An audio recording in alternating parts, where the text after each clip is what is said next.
All right, good morning. Welcome back to the channel. Today we're going to talk about Christianity, but we're not going to be criticizing Christianity necessarily. We're going to be talking about how I became a Christian. So this will be something of my testimony, I guess. I hate that word. I hate the word testimony because it carries with it so much theological baggage from like the Protestant world and the evangelical world.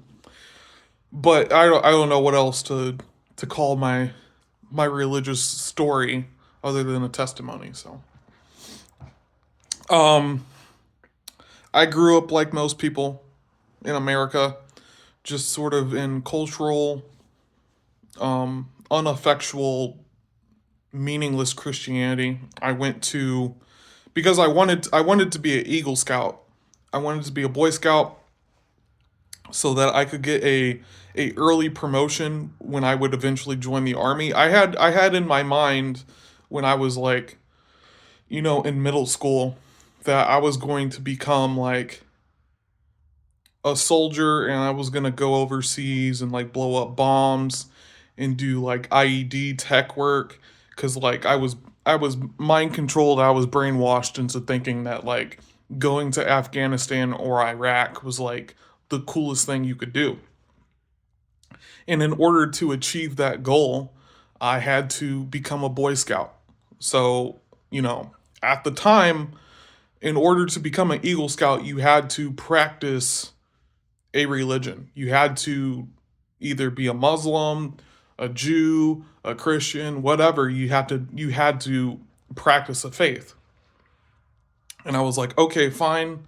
Um, you know, you I just told my dad like you have to take me to this church that you already take me to go to the Boy Scouts to. And this church was a mega church. It had like I wish I actually had a drawing of it because like the layout and the design of this church has stuck in my head and my mind for all these decades, all these years. It's only been a decade and a half since I've been there. Um yeah, but the issue wasn't the layout. It wasn't like the donuts in the morning, and there were a lot of donuts in the morning. You would walk in, and yeah, you could pay $1 for a donut, or you could just go take a donut. No one's gonna like stop you and be like, "Hey, did you leave a donation for it?" They had a massive. It was two buildings put together. It was the mega church building, right? That had like the sanctuary in the center of it, and then there was like daycare, baby care centers, like a whole row of them. It was like 15 classes of like baby care, and then you had like in the back. So like you had the actual main church building that was kind of like a circle or like an oval, but then in the back of the oval, you had this rectangular building that was almost the exact same size of the actual main church. And that was the teen church. That was the hip, modern, redesigned church. So in the main adult church, right, you would have the pastor, he's giving you a sermon or whatever, he's talking to you, right? And they have like a worship band. But then when you go into the teen area, when you go into the teen church in the back, they have their own separate band and their own separate youth pastor. And funny enough, the youth pastor was the CEO of Jimmy John's. The Because we were living in Champaign, Urbana, and the corporate headquarters of Jimmy John's is in Champaign, Urbana. And I guess I never made the connection that like Jimmy John's is like a Christian sub shop until I had actually met him in person, and he's like giving us sermons on Sunday, which was weird. It was weird. But in order to be a Boy Scout and an Eagle Scout, eventually I had to go to this church, and most Sundays when my dad would drop me off, he would actually just wait in the teen church. He wouldn't actually go to church. But while he was waiting for me, all we would do basically is just watch Christian movies. And I talked in my last few videos about like why is it that so many young people when they turn 18 or when they go to university or whatever or when they leave parents' house, they stop being Christian, right? And it's because when they go to church every Sunday, they don't actually get taught the faith. They get taught cultural Christianity. They get taught how to how to um how to appear Christian, right? How to appear as though you have certain virtues. All we did was watch movies. We watched my first Sunday at the church. We watched the remaining third part of oh, what is the name of that movie? Left Behind 3 Tribulation Force, I think. Um which is with Kirk Cameron and it's the Rapture. And we watched the final movie where the black president is talking with. I don't remember if that came out before Obama or not, but you had the black president who was actually in control of like a Christian militia group who was like they were gonna fight back against the Antichrist, and then like the Antichrist is actually in charge of the world, but like there's gonna be World War III and there's like nukes and it's an insane movie. It's an insane movie, completely theologically incoherent, and that was the first thing I saw on a Sunday. So yeah, like why do we wonder when all these kids fall away from the Christian faith or they were never Christian to begin with? It's because Sunday after Sunday I was being shown movies about Christianity. It took about 3 months of going to that church before they finally gave me one of those cheap, um, extremely thin paged Bibles that I tried reading for my book assignment for school, and I got in trouble the next day because my teacher was asking me, um, or rather telling me that like the Bible is doesn't count as academic reading, and I got in trouble. And then after that, I didn't read the Bible after that, right? Because my mom didn't. My mom, when she got the phone call about like, hey, your son is writing on his report card that he's writing on his book reading sheet that he read the Bible, right? And no, does she say, oh no, yeah, because that's what we do in this household? No, it's just won't happen again. And my dad's atheist, so like he definitely didn't care. So no, we I just stopped reading it after that.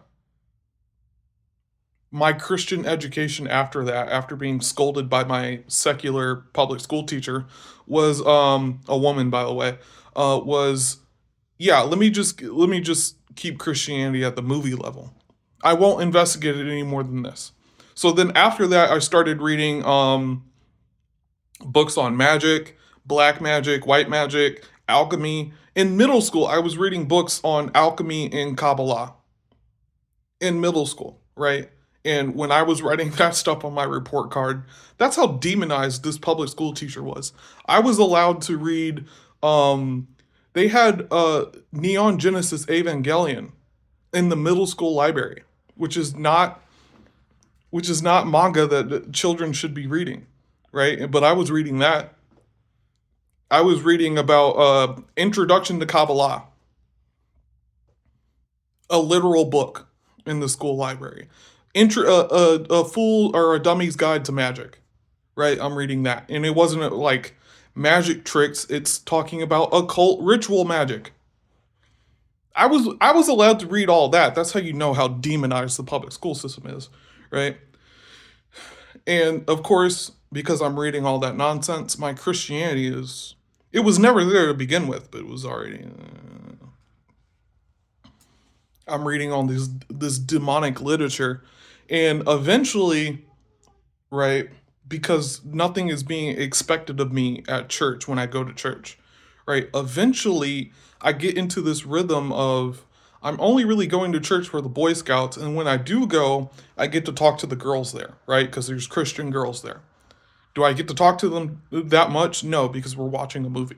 But it was more of like a social outing. It wasn't a religious experience. It was a social outing, right? And that's why when Pastor Jimmy John came on, because he wasn't the original youth pastor that we had, when Pastor Jimmy John came on, he stopped playing us movies. Right, the first Sunday he became our youth pastor. And funny enough, I had to leave to move with my family like a month after he became the youth pastor.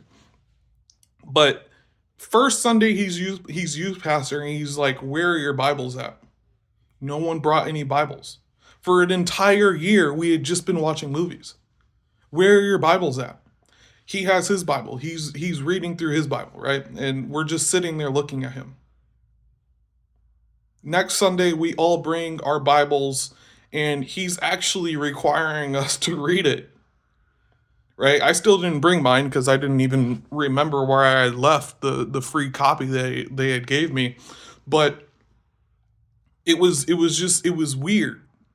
And when I had told him like, yeah, I'm about to move away and all that, all he had to tell me was just, make sure you find an actual good church, because I don't know what you guys were doing here. I don't know what was going on here. I mean, I told him like, I'm only here because I want to be a Boy Scout. So we moved from Champaign Urbana, and we moved up here in the glorious county of Lake in Illinois. I actually don't like living in this county. There's a lot of great things about it. It's expensive. It's expensive to live here.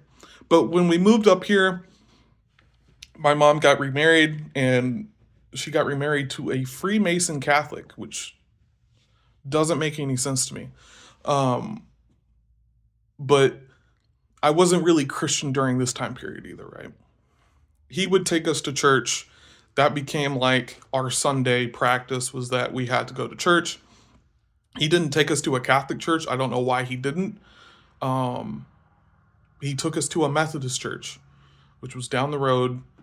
And for 2.5 years ish. Oh, wait, I'm forgetting, before we went to the Methodist church, we went to the local non denominational church, which is also like an oval. And this was like also like big church, historic church. My first Sunday at the youth group was intense, right? So I still talk to the youth pastor at that church because he's a cool guy. Obviously not Orthodox Christian, but I do believe he is a Christian, right? I believe he has a genuine, true faith in Christ, because my first Sunday, he's crying. He's crying. Right? And I'm not talking about like emotional crying. I'm talking about like he's just giving us the message of the gospel, and he just starts crying. Right? Cuz that's like how strongly he loves Jesus. I guess that kind of is emotional, but and that like shocked me. That confused me, because my entire life up to that point, I just thought Christianity was movies and Bible, right? And here this man is, he's crying. He's talking about things that I've never even heard from the gospel. And the last 10 minutes of our youth group is when we were allowed to, just kind of relax and have fun. And he's talking to us about like Warhammer. He's talking Total War, Rome, and I'm like, what is going on? This is such a weird experience. But you go from the youth group to the actual Sunday sermon, so that would make church like almost like 3-4 hours long in the morning. And the sermon was almost always boring. I would almost always fall asleep. They did preach one sermon on the book of Maccabees, which was kind of interesting. And then we left that church, funny enough, because they were too orthodox in their teaching for my stepdad at the time and my mom. The pastor one Sunday, and I was unfortunately not there the Sunday that they said this, but The pastor said one Sunday that the Muslims are killing us throughout the world, which is a very obviously true statement. And the pastor was talking about like, and this was like over a decade ago before like Islam was even like actually like a big thing in Western society. But he was talking about like, just you wait, like Islam is going to be the new Christianity. Islam is going to um, fight against us again in the future. It might not happen today. And I wasn't there for that sermon. I wish I was. I probably would have stayed awake for that one. But after my parents heard that sermon, or probably after my Freemason stepfather heard that sermon, he was like, no, we have to go somewhere else where the teaching is watered down. So we went to a Methodist church, and that's where we stayed for like 2.5 years. I got confirmed in that church by the Methodist pastor.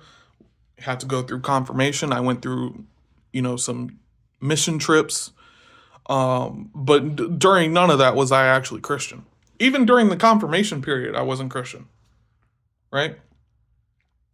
During the confirmation period, I openly questioned um, the truths of Christianity. I believed in God. I believed in a higher power, but I also believed in demons. I believed in Kabbalah. I believed in Gnosticism. So while I was going through my confirmation program, which again, what's up with the Christian movies? The pastor showed us a Christian movie for our confirmation program and then asked us our thoughts at the end of it. There was no Bible reading, there was no catechism. It was just a movie. What do you guys think about it? I remember my younger brother said, just because you showed us this movie and just because the claims in this movie are saying it was the movie about the young boy who dies and he goes to heaven and he sees Jesus and he comes back. And that was like a story from like 2 decades ago or whatever. And he showed us that movie and my brother was like, "Yeah, this doesn't actually prove Christianity." Right? So we were just like sort of like open theists. Well, I wasn't. I was an occultist, but like my brother just sort of, yeah, sure, maybe there is a God, but like this movie didn't prove it. And then I was over here saying, um, yeah, this kind of proves God is real, but what's really real is magic, right? And while I was going through the confirmation class, I was writing a book at home, a novel about Satan being an alien and coming to teach humanity. It was like a neo-Gnostic sci-fi novel about like Satan teaching humanity, like Prometheus, he's giving them fire, and like God doesn't like that, and then there's like a battle on Mars, and it's like it was a convoluted story, but it was a heretical and blasphemous story, right? And that's what I'm writing while I'm going on a mission trip to Pine Ridge Native American Reservation, right? I went on that mission trip and they had like actual classes taught by the natives on, native spirituality, native occultic spirituality. They had the Methodist kids going through like sweat lodges. And not just to sweat stuff out. I'm talking about like going through the ritual of a sweat lodge.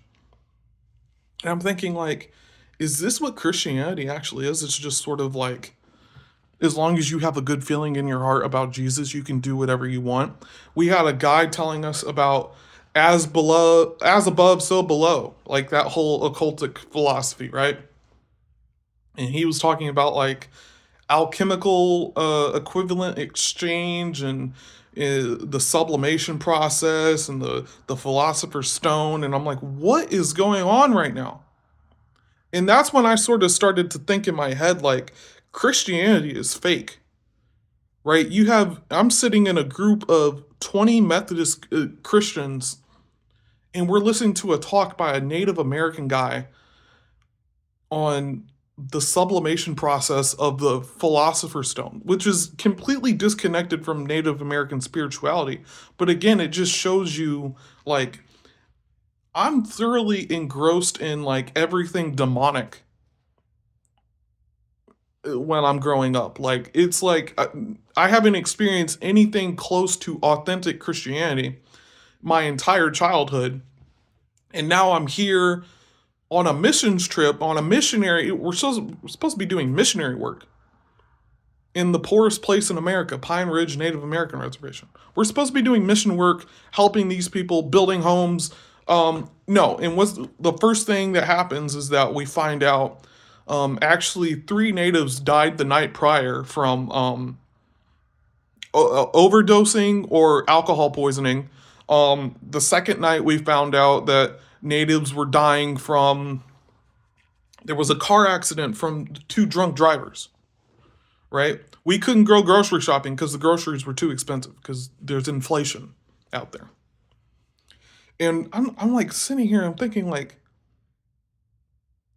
there's thousands of Christians in this reservation right now, right?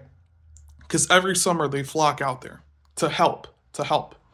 There's thousands of Christians out here right now, and so far, nothing's been helped. We haven't preached the gospel to anybody. We haven't done any sort of community work, right? The work that we did out there was we helped at a clothing store, right? It was like the Salvation Army clothing store.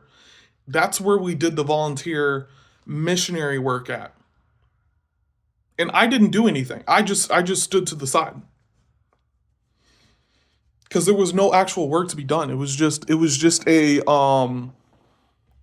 sort of like a white liberal outing to see how poor these natives were. That's what it really was. It was just a because it was just a bunch of older white liberal boomers that I had went on this trip with. I was the youngest person who went on the trip. But it's a bunch of boomers and they're out there because they feel bad about being white and rich, and they want to experience the Native American Dog Day. They want to experience the Native American suffering, right?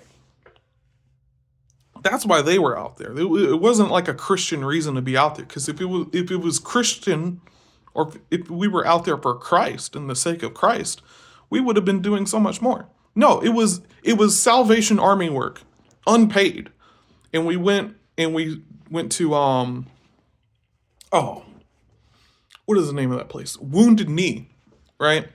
And I cried at Wounded Knee. I cried there, right? And not necessarily because like I'm standing on like a mass burial ground, right? But I started crying because the groundskeeper was drunk, right? The groundskeeper of Wounded Knee was drunk, laying under a tree next to the old like abandoned church of Wounded Knee. And I'm like tearing up because I'm like, what is the point of Christianity if like there's so much suffering here, right? You have this empty church, a groundskeeper who's like passed out drunk on the ground, and I'm standing on a mass burial ground. What is the point of Christianity? And I mean, no one ever told me. I never really asked, what is the point of this religion if it's just nothing? If we just do nothing, if we're just out here to um remind ourselves about how good of a life we have it over in Lake County, Illinois. So when we come back, we go on another missions trip to Kentucky, to Missions, Kentucky, I think is the actual name of the city or the name of the village. And again, absolutely no mission work. It was just a glorified vacation with some additional um, morning devotionals, basically, right? It was just, and we would play basketball in the evening. It was just a vacation, and we called it a missions trip. And we come back, and there were plenty of girls on the missions trip, so I was just talking to the girls the entire time. There was no Bible. No, there was no praying. They don't do that in the Methodist world. They don't do that in the evangelical world. So when I came back from those trips. It was senior year high school, and I was a confirmed Christian, and I was just like, yeah, well, I'm done with this. So I just doubled down on the occultism. When I joined the army, I was praying to demons in the army. Legitimately praying to demons in the army. I had seances, I had rituals, I had other people in the barracks. I had the barracks bunnies in the women praying over like Ouija boards and other occult ceremonies that I was doing. I was taking girls on base, off base to like the Santeria demon store, right? There was a in El Paso. There was a few of like these Santeria adjacent sort of occult witch stores, and no, I wasn't out there buying sage. No, I was out there buying like hex sigils and like um recipes for acquiring wealth or cursing other people. That's what I was doing. I was like contemplating like how do I pray to this demon so that this girl's boyfriend can die so I can hook up with her. That's what I was thinking of. Right? That's how lost I was. Didn't meet a single Christian in the army, right? And people were actually afraid of me in the army because I was openly known to be like an occultist, right? And people stopped going into my bedroom. I remember one time before a room inspection, um, and this was a room inspection by like not even the commander. It was like someone higher than the commander. He was walking through the rooms, and of course, I had all my witch stuff out, and he walked out of the room. He didn't even look in my room. Didn't even want to cross into the threshold of my bedroom, right? And when my life fell apart in the army because I was praying to demons, that's when I actually realized, oh, wait, God is saving my life right now. God saved my life by ruining my life or allowing me to ruin my life personally. Because I was out there praying. I don't even want to mention the name of the demon I was praying to, but I was reading like the Keys of Solomon. I was reading the Goeta, I think is what that's called. I was reading books that you can only buy online for $400 a piece on occult nonsense, right? That's what I was into. And all of that occult knowledge meant absolutely nothing to me when I got out of the army. When I got out of the army, I didn't know what to believe anymore. I didn't know where to go in life. I had no discipline for myself. I had no like objective purpose in my life. And then Kanye West started rapping about Jesus. And I was just like, maybe I should give this Jesus thing another try, right? I've read all these occult books. I've read parts of the Quran. Let me read the Gospel of Luke, right? Because I keep hearing Kanye West rap about Jesus. And this was like,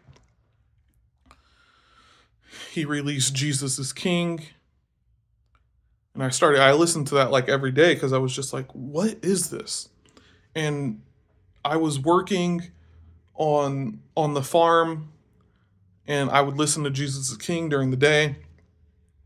And I was just like, I don't understand, like, how did Kanye West go from rapping about like pornography and rap in his music to rapping about Jesus? This is confusing to me. And I was working on the farm. I wasn't making enough money. This was before COVID. And I was making like $10 an hour on the farm and doing way too much work. So I went and started a job at a construction company. And this construction company it was easy work. I was just supposed to sweep up dust piles during the day, right? But I'm doing this work and my knees are growing weak. I physically can't walk anymore for some reason. I'm like wondering like why is that? Cuz like obviously I just the start date between me working at the construction company and me stopping work on the farm was only like 2 days. And like the work on the farm was much more intense than the construction site. And my legs felt like jelly on the construction site. And I was talking to my friend Juan in our group chat back in the day. And on that day, I had said that morning, right, that I still didn't believe Jesus was God and that I was still a Gnostic. And I don't know if you remember having this conversation with me, Juan, but like you were like, no, I believe in Jesus. And I was just like, what? And immediately after that conversation, immediately after me saying I don't believe in Jesus as God, right, my legs start hurting, and they hurt to the point where I had fell on my knees, right, in some small room that no one could see me, and I started crying. I started praying. I was like, God, if you're real, take me back to the farm, and I'll do whatever you want. And that next day, I stopped working on the construction site. I was back on the farm the very next day. Um, and the farmer was just like, "Oh, I'm so glad you came back to work." He didn't even realize that like I had quit. He thought I was just like taking a break. And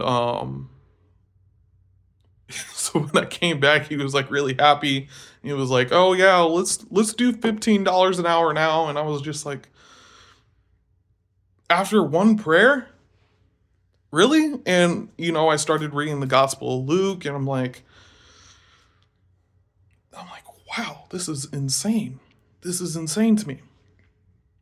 And I was like, all right, well, we need to get back into Christianity. So the winter after the farm season was done. So funny enough, he brought me back to work for only like 2 months before the season was over, and then he laid me off. But that winter, I had enough time to actually fully investigate, at least at that time, Christianity. So I had read through the four Gospels. I was listening to like Moody Bible Radio. I was listening to um, the Hebrew rooter people, the Hebrew Israelite people, and I was listening to all that. I was going to the local mega church, and the swaying of the arms and the emotional music did not appeal to me. The actual sermon was terrible. It didn't reference scripture at all.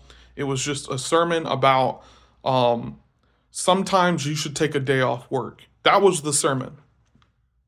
And then the second Sunday that I went, it was the Sunday. No, this was like a Christmas Sunday type of event, and they didn't preach about Christmas. And I was just like, they preached about how to celebrate the holidays better, right? Or how to have more fun at home. And I'm like, I don't really care about any of this. So I stopped going to the mega church after 2 Sundays because I was already like, yeah, this is not spiritually meant for me. And I started listening to the Hebrew Israelites. I was reading the Torah every day. I bought like some weird Hebrew Bible to read from. I bought the Sefer, um, which I actually like the Sefer. I gave my copy of the Sefer to my mom when I became Orthodox Christian. But like I had the Sefer from Dr. Stephen Pidgeon, and I was fully invested in reading the book of Enoch every day, reading the book of Jubilees and Jasher and all this stuff. And on my first Sabbath, because I was a Hebrew Israelite Christian, or a Judaizing Christian, I should say. And my first Sabbath, I ate cold food. I ate a cold gyro. My first Sabbath, I went before sundown on Friday. I went and bought 2 gyros from the local Italian spot or whatever, and I put them in the fridge. And I would eat strips of gyro with the bread cold on the Sabbath. And I had snacks that I would eat. I didn't cook. on that first Sabbath. Now, after that, I didn't have like that rigorous sort of like legalistic standard, but at the beginning, I was zealous, right? I was reading the Torah portion. I would fall asleep with the video of the Torah portion in my ear. That's how I would fall asleep. That's probably how I learned the Old Testament in like less than a year. Was like for like 6 months, I only read the Old Testament. I only read in mostly just the 5 books, the first 5 books of Moses.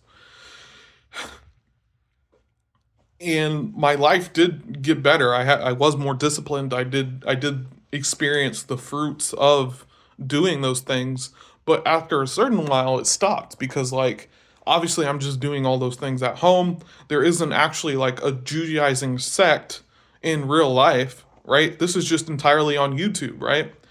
And I'm thinking like I need to go start my own Judaizing sect so that like I can actually pray with people and I can actually do Passover. My first Passover, I did it at my dad's apartment where I'm living right now, and I had lamb, bitter herbs that I had plucked out of the ground outside in the apartment. And that night I didn't sleep. I slept with my clothes on. I slept with my well, I didn't sleep, but I laid in bed with my shoes on, with my staff in hand, just like the book of Exodus says. And I was just like, during the entire time, I was just like, I wish I could do this with someone else, right? And I found in my city a local Judaizing sect who didn't believe the things that I believed, so I couldn't even go there. My back is starting to hurt in this chair. But after like 2 years of being a Judaizer, I used to wear tzitzit on the end of my clothes, on the corner of my clothes. I would, when I worked at Mod Pizza, I would stop working Friday at sundown, right?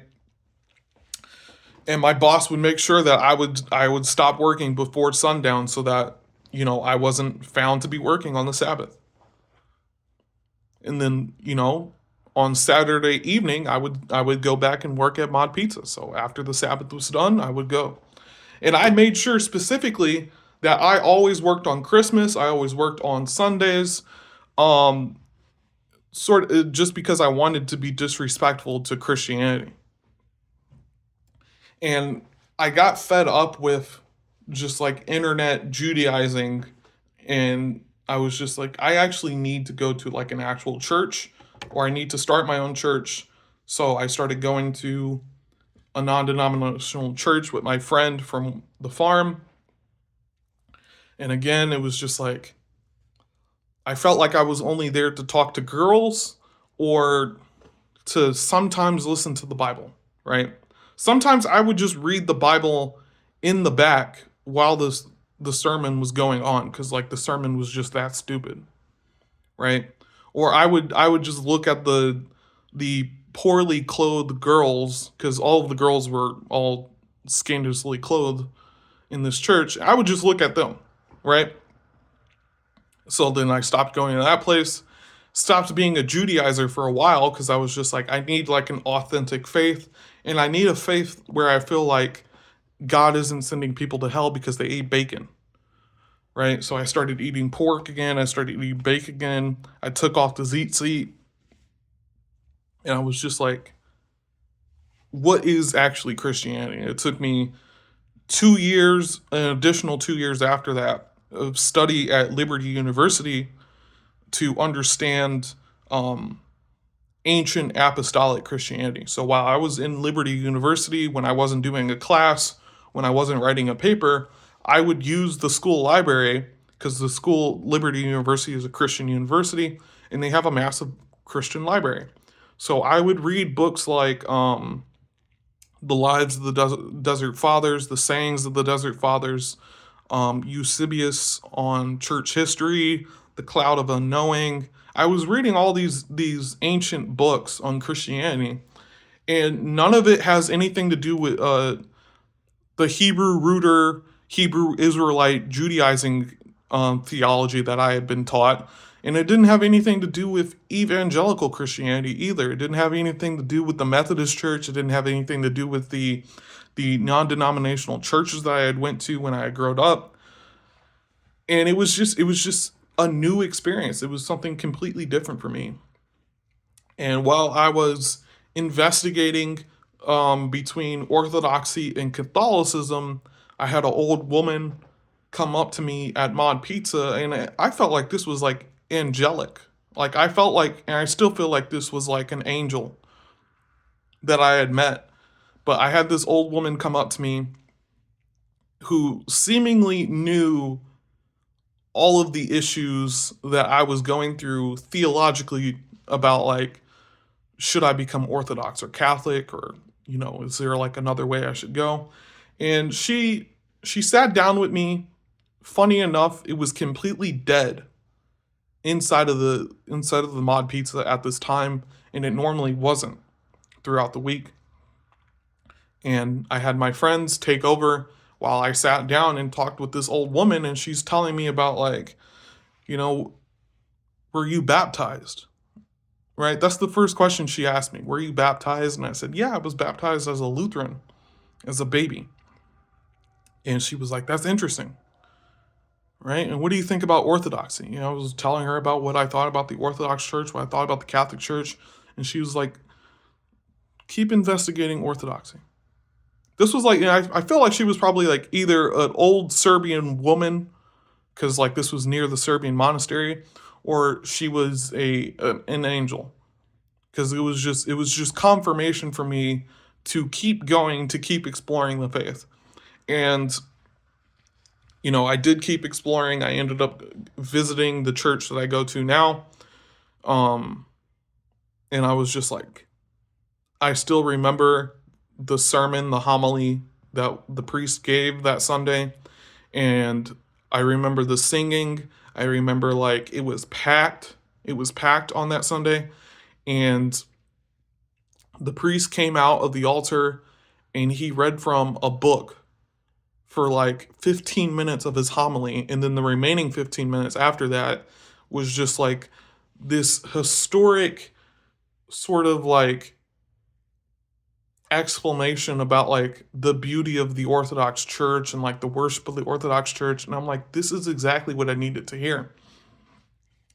And I met a few people that I'm friends with today on that first Sunday when I had went.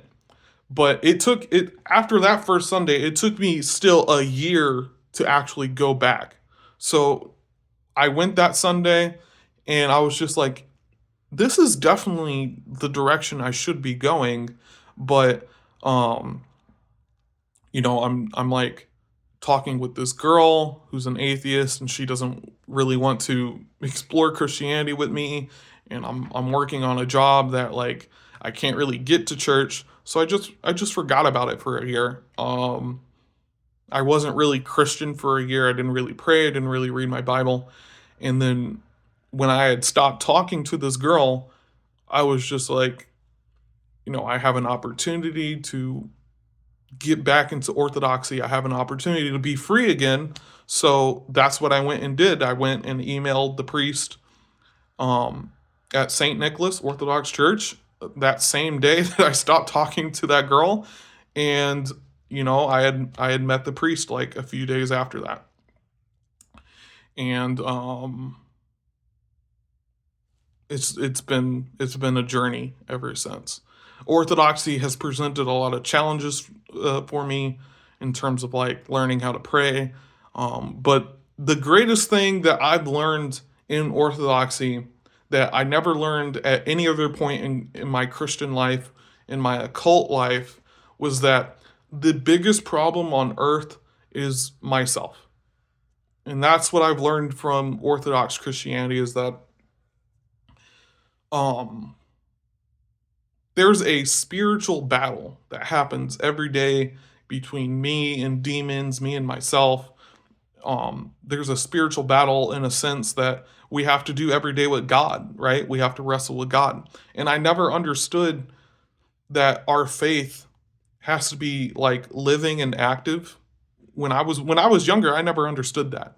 When I was younger, I just thought these are crazy people who like to read this thing called the Bible, right? That's what a Christian is. But now that I'm Orthodox Christian, now that I understand that no, Christianity isn't about being culturally appropriate at like the mega church, right? And it's not about being hip and cool like in the Catholic Church.